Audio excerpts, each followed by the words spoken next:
Sebab kita sudah lahir baru, sebab kita sudah hidup baru, saudaraku, dan hidup kita, saudaraku, berasal dari Tuhan. Jadi kita hidup dalam satu persekutuan yang begitu indah dengan Tuhan.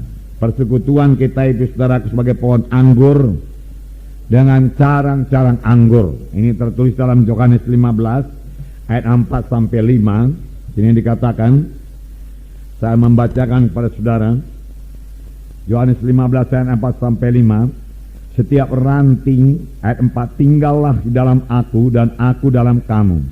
Sama seperti ranting tidak dapat berbuah dari dirinya sendiri, jikalau ia tidak tinggal pada pohon anggur, demikian juga kamu tidak berbuah, jikalau kamu tidak tinggal dalam aku. Akulah pohon anggur dan kamulah ranting-rantingnya. Barang siapa tinggal dalam aku dan aku dalam dia, ia berbuah banyak, sebab di luar aku kamu tidak dapat berbuat apa-apa. Hidup pada batang anggur, bersekutu dengan Tuhan, ya. Bersekutu dengan Tuhan.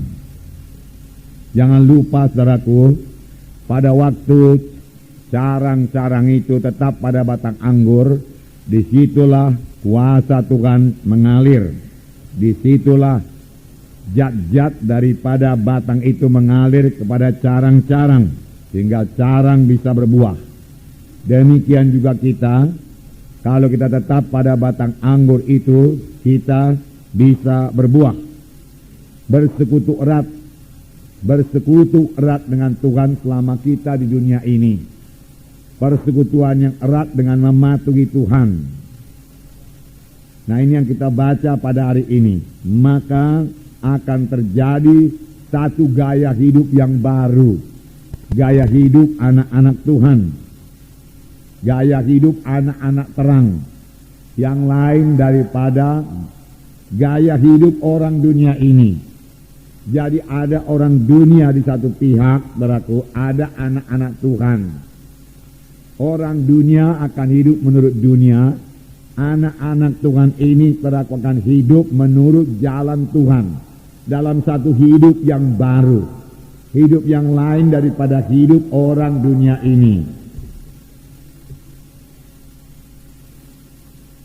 Nah, mari kita baca dalam 1 Yohanes pasal 2 ayat 1 sampai 15. Janganlah kamu mengasihi dunia dan apa yang ada di dalamnya.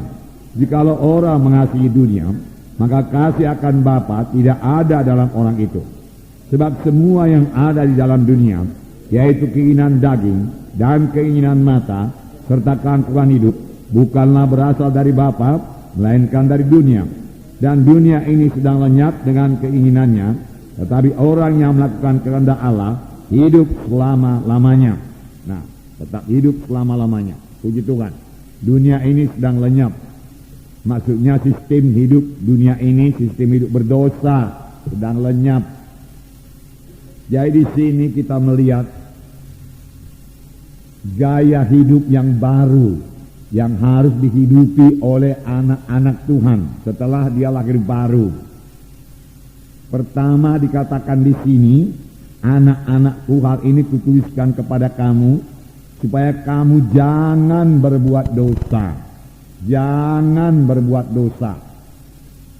Inilah nasihat yang pertama dalam pasal 2 ini yang disampaikan Rasul Yohanes. Jangan berbuat dosa.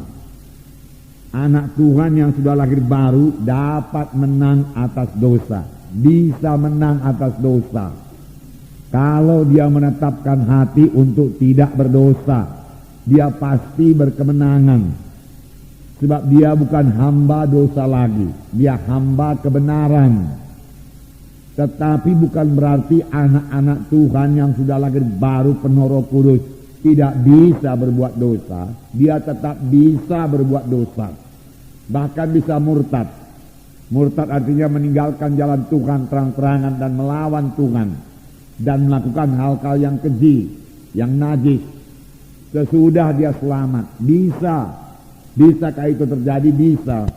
Itu sebabnya Rasul Yohanes ini berkata, jangan kamu berbuat dosa. Tegas. Tetap kalau dalam hati saudara, aku tidak mau berbuat dosa. Dosa itu sangat merugikan. Dosa itu menutup berkat Tuhan, menutup persekutuan saudara dengan Tuhan. Dosa itu saudaraku menjadi pintu kepada setan untuk datang dalam hidup kita, hidup keluarga kita. Dosa itu saudaraku selalu dituduhkan setan kepada kita, sehingga iman kita tidak kuat, tidak teguh.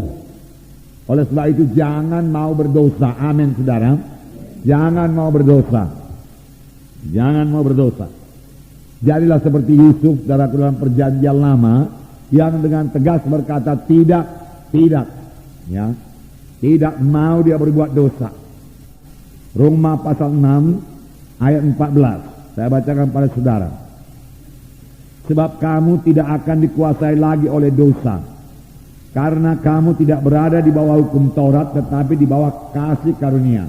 Kamu tidak dikuasai lagi oleh dosa, karena kamu tidak di bawah hukum Taurat. Tidak dikuasai lagi oleh dosa. Amin. Dosa tidak berkuasa atas kita. Amin. Itu sebabnya Rasul Yohanes berkata, jangan berbuat dosa. Itu betul sekali. Bisa tidak berbuat dosa. Kemudian ayat 17. Tetapi syukurlah kepada Allah. Roma 6 ayat 17. Tetapi syukurlah kepada Allah. Dahulu memang kamu hamba dosa, tetapi sekarang kamu dengan segenap hati telah mentaati pengajaran yang telah diteruskan kepadamu. Kamu telah dimerdekakan dari dosa dan menjadi hamba kebenaran. Amin. Dahulu itu hamba dosa, tetapi dengan penyerahan diri kita sepenuhnya kepada Tuhan, mentaati perintah Tuhan, kita dimerdekakan dari dosa dan menjadi hamba kepada kebenaran. Dan lagi dikatakan di sini tadi dalam ayat 2, 1 Yohanes 2 ini, dan ia adalah pendamaian untuk segala dosa kita, dan bukan untuk dosa kita saja, tetapi juga untuk dosa seluruh dunia. Ia adalah pendamaian. Ia adalah pendamaian. Jadi Yesus adalah pendamaian kita. Tuhan Yesus dijadikan dosa supaya kita jadi kebenaran. Dan semua orang yang percaya kepada Tuhan Yesus dan menerima Dia sebagai Tuhan dan Juru Selamatnya, bertobat, maka kepadanya diberi hak menjadi anak-anak Allah. Amin. Ya, menjadi anak-anak Allah. Percaya kepada Tuhan Yesus, menerima sebagai Tuhan dan Juru Selamat, maka kepadanya diberi hak menjadi anak-anak Allah. Anak-anak Allah.